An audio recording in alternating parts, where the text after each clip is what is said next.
Այսօր խոսելու ենք ձմեռային դետոքսի մասին։ Չի է պետք օրգանիզմը մաքրել ձմռան։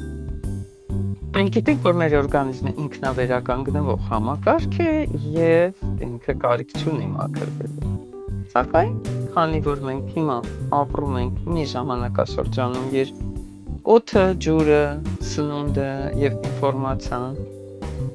շատ ինտենսիվ ձևով ազդում են մեր օրգանիզմի վրա եւ մեր օրգանիզմի բիոքիմիան հաղթվում է, մեր օրգանիզմը կարիք ունի միջամտության։ Նոյեմբեր եւ դեկտեմբեր ամիսները հրաշալի ժամանակաշրջան է երիկամները մաքրելու համար։ Երիկամները կարիք ունեն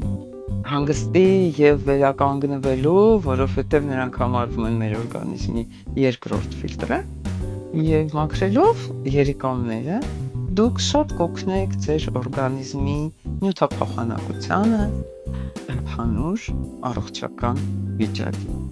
Խորհուրդ կտանք ձմռան ամիսների կիրառել երիկամների դետոքսը։ Այո, իրականացվում է երիկամների մաքրում գրագետելով